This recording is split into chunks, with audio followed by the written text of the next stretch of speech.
Let's talk about it. Struggling to be a good father. I hear a lot of times, a lot of new fathers, a lot of men who are getting ready to get into this role of becoming a father, and the anxiety that comes with that, the pressure that comes with that.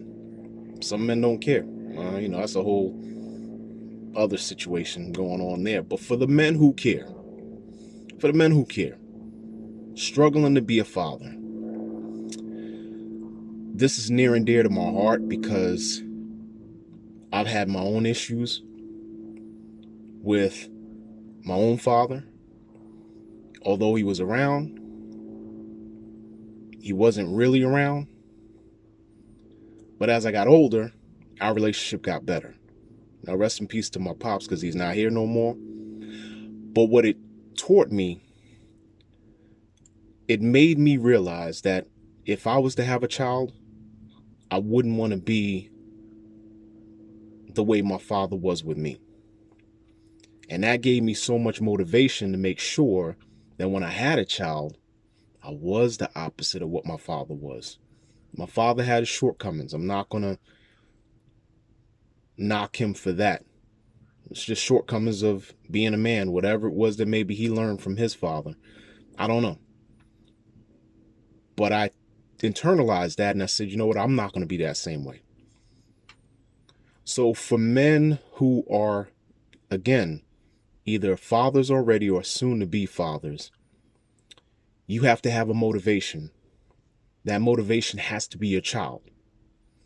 If that motivation is your child, excuse the bugs, if that motivation is your child, then you are to do any and everything to make sure that that child experiences all that is possibly good. There's going to be bad in there. There's going to be trouble in there. But all that is good, oh, got this bug coming around here now. Now you want to mess up my situation. All that is right on this planet. To have the guidance, to be able to have the support, to have the ear to listen to, where your child is able to communicate with you. These are the things that you have to apply to your child. When that child is here, or if that child is already here, everything centers around that child. I don't care what people want to say when they talk about, well, I need to have a life and I need to enjoy myself. Yeah, there's a little bit to that. But when you bring a child into this world, that child didn't ask to be here. And if you're not ready, tough luck. That was your own decision that you made. Whether it was a mistake or whether it was pre-planned, you made that decision. So your child should never falter from getting the attention and all the wisdom and all the guidance and everything that's going to make this kid grow. They should never have any neglect in that aspect at all from you. You are to be as attentive as possible. Every situation. Starting from the beginning when they're a child, when they're a baby, you should be helping with feeding your child, holding your child. This is your own seed. This is your own creation. You should be holding your kid. Not only the mom, you should be holding the kid. You should be watching the kid go to sleep at night. You should be waking up and having to go deal with the kid if the kid is being restless or uneasy at night. Experiencing those things. Now,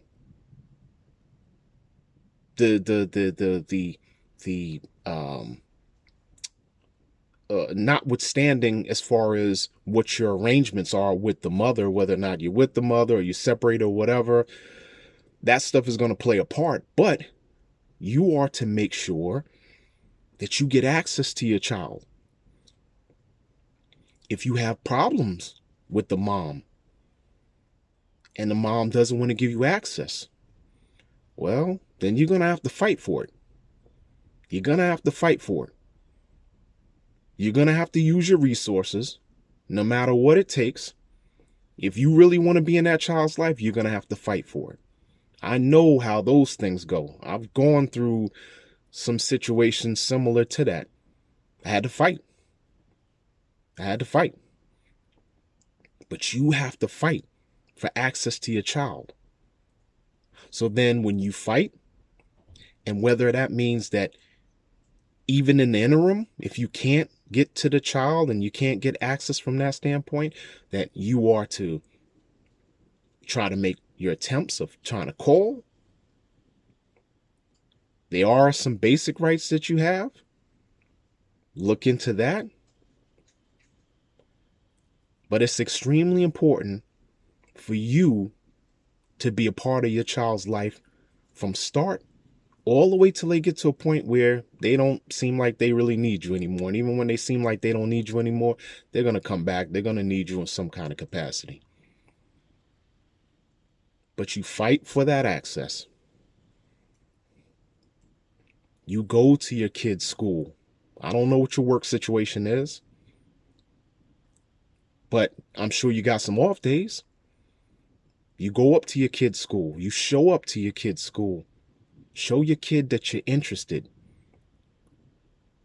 Show your kid that you're concerned. If there's parent-teachers meetings, try to be there. Even if you can't be there, you call and find out what's the level, what's the status that your kid is in.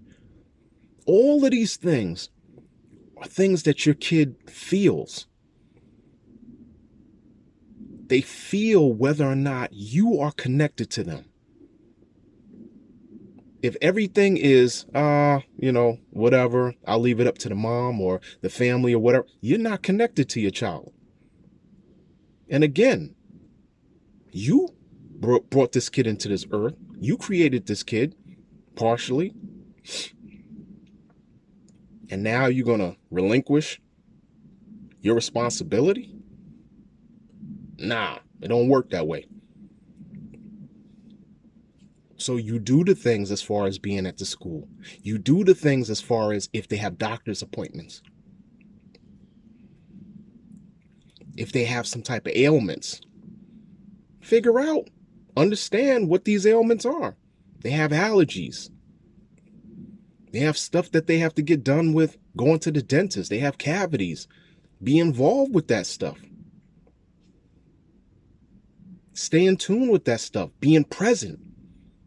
That's the most important thing that I can express to fathers is being present.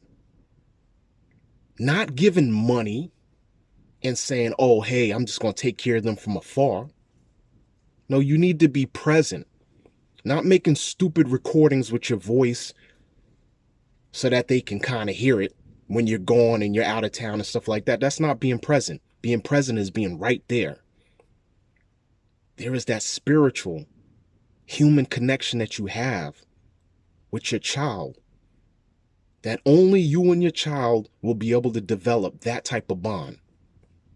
Because what happens is, the earlier that you create this bond with your child, and problems with a lot of folks that struggle with fatherhood later on in life, is because they didn't create that bond initially.